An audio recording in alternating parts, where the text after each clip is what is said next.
Cliff the Rocket Man here. I'm thinking about video 21 here.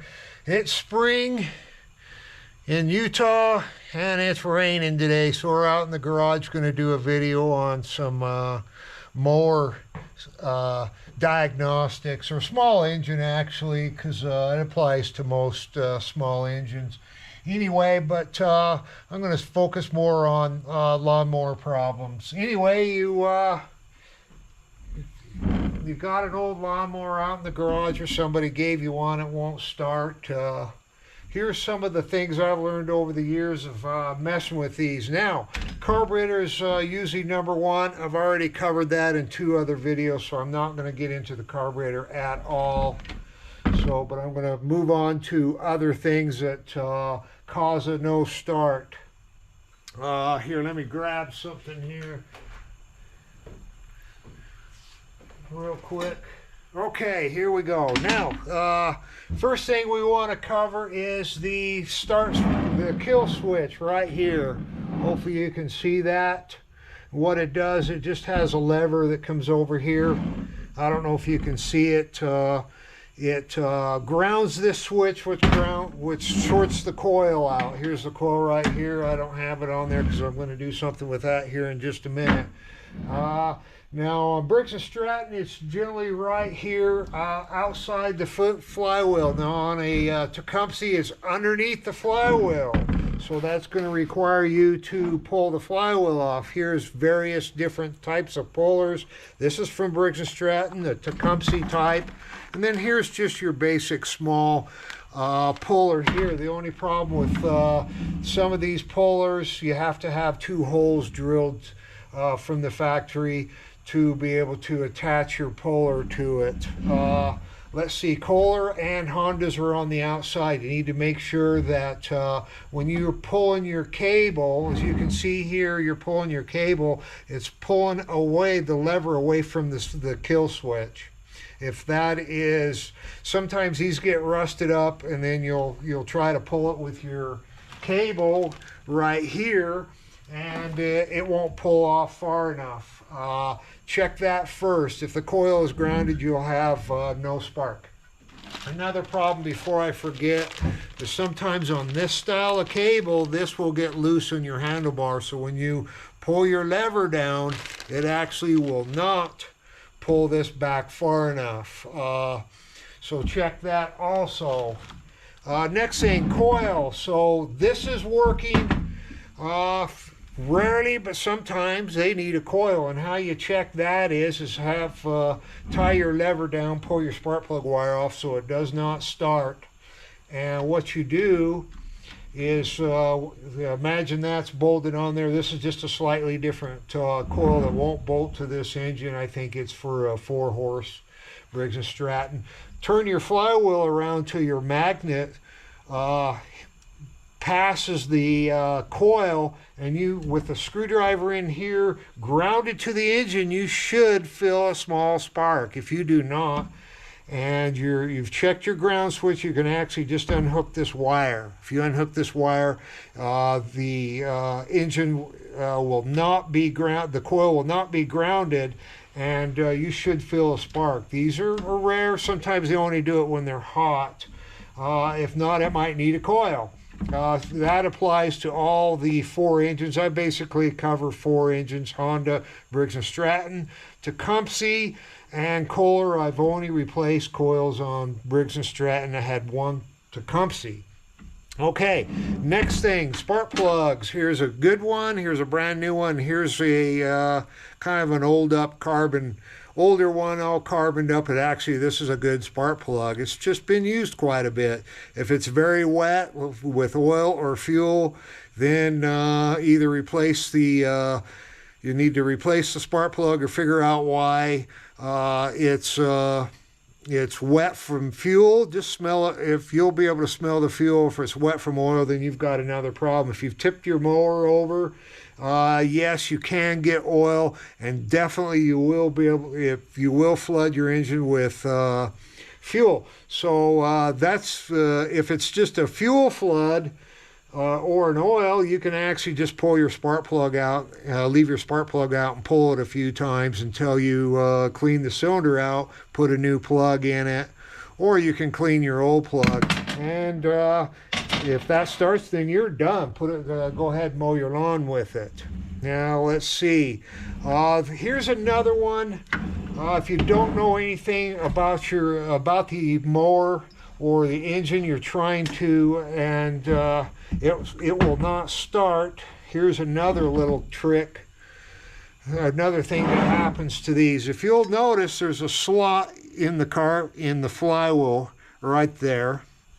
Okay, and there's actually a slot in your in the crank. What it has is it uses a small aluminum pin. Now, if you've I get some from coworkers, and sometimes they just pick them up off the side of the road for me, and you don't know what's wrong with it. You've got an engine that will not start. Or if it will not start, you look underneath, you find there's a pretty good dent in the blade, something like that. Check this. Let's see. Where I lost my train of thought there for a minute. Several things will happen if it hits something. This key, if this shears this key off, the flywheel will spin off a couple degrees or even further, and that'll kill the engine. It's kind of a safety device. Now, I've had some of these. I get a mower I don't know anything about where this is just sheared off and it's just the flywheel is turned just a couple degrees. It will run, but it'll have a particular rattle in it. Not a knock, it's just more like a ping. They'll be underpowered and they'll make noise under load. So that's another thing to look at. Start with the simple stuff like spark plug, carb, your kill switch, then go on to the key if you still have a no start. Now, okay, onward. Now, if you notice no compression, there's a couple things that might cause that. Now, these don't have a lot of compression in them if you're just turning them by hand. You'll be able to hear the engine. If it has a compression, you'll hear a small release of air into the crankcase. You can listen for that while turning your engine over by hand. Pull the spark plug off, or the spark plug wire off, so the thing doesn't try to start or something like that. Anyway, so if you can hear a little bit of compression, but the thing won't start. Like I say, they're low compression because they use what they call is a compression release. What Briggs & Stratton does is they hold their, I believe it's the intake or the exhaust open on just a little teeny bit. Tecumseh has a small hole in the side of the valve on some of their older engines. The manufacturers do them different ways. So, but anyway, if you feel like it's got compression, the next thing to do is look at your valves. I had a little old Tecumseh I could not make start, and I finally found it. A little piece of carbon came off the head and got stuck underneath the exhaust valve, so I had no compression. So anyway, that fixed that one. All I had to do is just kind of rotate the engine till the valve come up enough and clean the carbon out. The motor started right up. Couldn't believe it. And then here's the fatal flaw. If you notice in your cylinder, if you've tried everything else and you've noticed you've got a huge scratching, some minor scratching is nothing on these, but if you've got a huge scratch in your cylinder, or maybe it looks like it's gouged it out inside here, what that's done is that's the engine is destroyed if it's been ran out of oil. Tecumsehs, they just seem to do that after so many years, so many hours of use. It's done. Just throw it in the trash. It's time for another engine, or time for a mower, whatever. So, but anyway, I think that pretty much covers it. Let's see. I've got a little list here. I'm trying to cover everything on it. I think that's it. hey, just have fun with it. Diagnosing is kind of the fun part of the mower, and then once you've diagnosed the problem, put the part on it, clean this or adjust that, and you've got a working mower again. People tend to, maybe I'm a mechanically inclined, people tend to just toss them, and that's cool too, because that's where I get a lot of my mowers from. But anyway, if you feel like it, want to learn something about a mower. Oh, here's one other.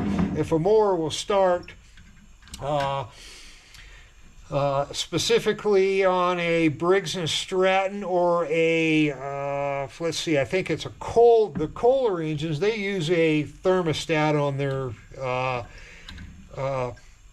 to close and open a manual choke. You could check and see if this is adjusted. When the engine's warm, via this thermostat, the choke should be open on the engine. If it's a primer button, don't worry about it. They don't use it.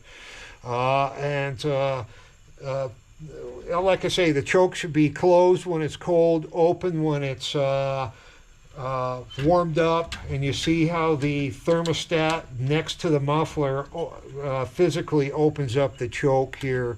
Honda uses a cool system. They either use their lever for a manual choke, or they use a piece of wax. It's a cool little design. I have a little Honda mower here that actually uses a wax cartridge to actuate the choke. It's just cool. The Honda's really got it figured out, but all manufacturers, I like working on all of them. But anyway, I think that's it for my small engine diagnosis video. Go out there and have fun with them, or invite your neighbor over and have him help you with it. But anyway, I think that's it for today from Utah. Oh, thanks for subscribing and watching my videos. I have over 20 videos, and I haven't thanked anybody for taking the time to watch them. So anyway, that's it. Cliff out.